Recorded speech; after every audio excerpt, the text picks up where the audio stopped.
आपसी सहमति तलाक, जहां पर पति और पत्नी दोनों मिलकर तलाक लेते हैं, सेटल कर लेते हैं अपने सारे लड़ाई और झगड़े को, लेकिन फिर भी जो कोर्ट का एक मैंडेटरी पीरियड है, 6 महीने का ज़रूरी आवश्यक जो समय है, वो भी आपको अगर कम करना है तो एक जजमेंट आपके काम आने वाला है। अमरदीप सिंह वर्सेस हरवीन कौर का judgment 2017 volume 8 Supreme Court cases page number 746। ये काम इस वजह से आएगा क्योंकि आपका ये जो समय है बचा देगा और जो डाइवोर्स की जो प्रोसेस है, जो प्रक्रिया है, वो थोड़ी एक्सपेडाइट हो जाएगी, थोड़ी फास्ट हो जाएगी।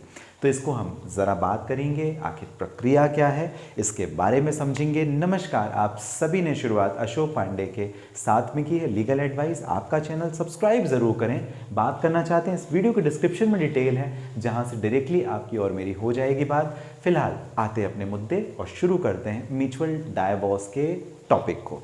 सबसे ज़रूरी बात, अगर आप हिंदू मैरिज एक्ट यानी आपका रिलीजन हिंदू है, धर्म, तो आप ये 1955 का जो कानून है, डाइवोर्स, म्यूचुअल डाइवोर्स अगर आप लेना चाहते हैं, पहले आपको एक अग्रीमेंट बनाना होगा जिसे हम कंसेंट टर्म भी कहते हैं या मेमोरेंडम ऑफ अंडरस्टैंडिंग भी कहते हैं। और ये अग्रीमेंट बनाने के बाद में एक पिटीशन बनती है जो कि म्यूचुअल डाइवोर्स के अंदर होती है।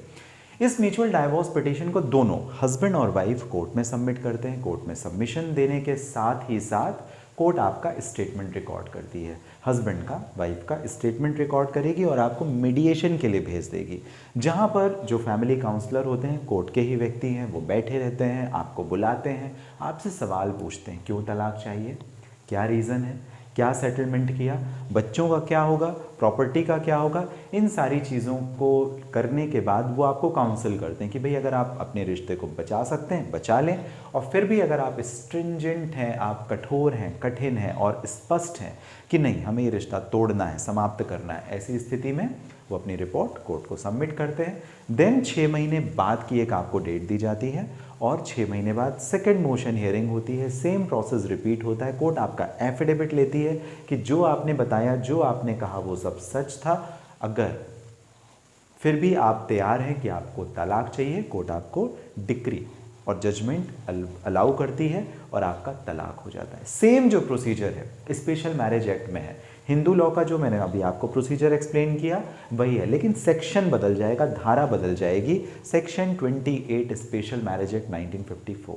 तब जब आपने स्पेशल मैरिज में शादी की है तब आपको डाइवोर्स भी स्पेशल मैरिज में लेना है, लेकिन अगर आपने हिंदू लॉ में शादी की है तो म्यूचुअल कंसेंट डाइवोर्स आप section 13B Hindu marriage act के हिसाब से फाइल करेंगे। आपको अब ऐसा लग रहा है 6 महीने का जो पीरियड है, समय है, वो बहुत ज़्यादा है, मुझे इस पीरियड को ख़त्म करना है। तो ऐसी कंडीशन पे ये जो जजमेंट मैं आपको बताने वाला हूँ, ध्यान रखिए। Amardeep Singh versus Harveen Kaur 2017 volume 8 Supreme Court cases page number 746, जहाँ पर 6 महीने का जो पीरियड है कोर्ट ने उसे भी कूल ऑफ कर दिया, वेव ऑफ कर दिया, ख़त्म कर दिया। तो अगर आप चाहें तो अपने केस को एक्सपेडाइट कर सकते हैं, थोड़ा जल्दी कर सकते हैं और ये जजमेंट आपके आएगा काम। रिजोल्यूशन के स्टेप्स क्या है, आपको किन बातों का रखना है ध्यान म्यूचुअल डाइवोर्स के केस में। जो आप जॉइंट पिटीशन फाइल कर रहे हैं उसमें हमेशा आप ध्यान रखें, बहुत ही केयरफुली आपको अपने स्टेटमेंट, आपको सेपरेशन की डेट या जो भी आप इनपुट्स डाल रहे हैं अपनी पिटीशन पे वो ध्यान से दें, और वही आपको मीडिएशन के टाइम पे या कोर्ट के पूछे जाने पे भी वही सवाल के जवाब देने हैं। जैसे कोर्ट आपसे जो जो स्पेसिफिक, शादी कब हुई थी, डाइवोर्स क्यों लेना चाहते हो, बच्चों का क्या होगा, प्रॉपर्टी का क्या होगा, मेंटेनेंस कितना होगा, ये सारी चीज़ें बहुत ही स्पष्ट और क्लियरली मेंशन करनी है और यही आपको कोर्ट में ही बताना है।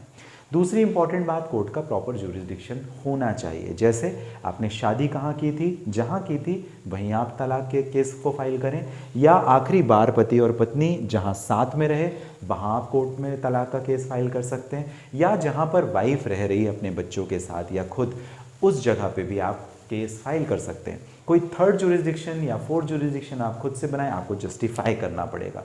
तो इस वजह से ज्यूरिसडिक्शन इंपॉर्टेंट है, आप ज़रूर ध्यान रखें।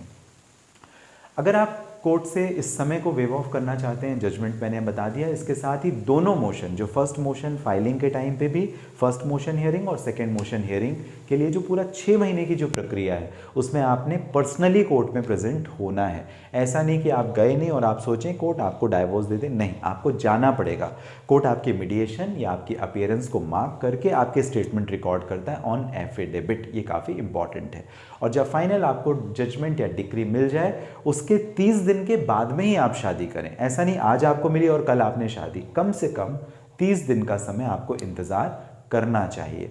तो ये जानकारी कैसी लगी म्यूचुअल डाइवोर्स से संबंधित ज़रूर मुझे बताइएगा। साथ ही साथ कोई प्रश्न है ज़रूर बताइए, कमेंट कर सकते हैं। अगर आपके कोई प्रश्न है, मुझे डायरेक्टली बात करना चाहें तो legalsathi.com आपकी वेबसाइट है जहां से डायरेक्टली अपॉइंटमेंट बुक करके आप बात कर सकते हैं। वहां पर भी मैंने काफ़ी सारे अपने टॉपिक कवर किए जहां मैंने बताया म्यूचुअल डाइवोर्स का या और भी लीगल टॉपिक मैंने कवर किए, बताया कैसे प्रक्रिया होती है। बाजू में ही आपको वीडियो मिल जाएगा, स्टेप बाय स्टेप प्रोसीजर के बाजू में वीडियो मिलेगा जिसे आप देख के भी समझ सकते हैं, और उसके बाजू में भी अपॉइंटमेंट की डिटेल्स, जिससे आप अगर फिर भी कंफ्यूजन है तो मुझे डायरेक्टली बात कर सकेंगे। मिलेंगे अगले वीडियो में। जो कीमती महत्वपूर्ण समय आपका हमेशा आप मुझे देते हैं, इसके लिए आप सभी का विशेष तौर पर धन्यवाद। नए हैं सब्सक्राइब ज़रूर करके जाएँ।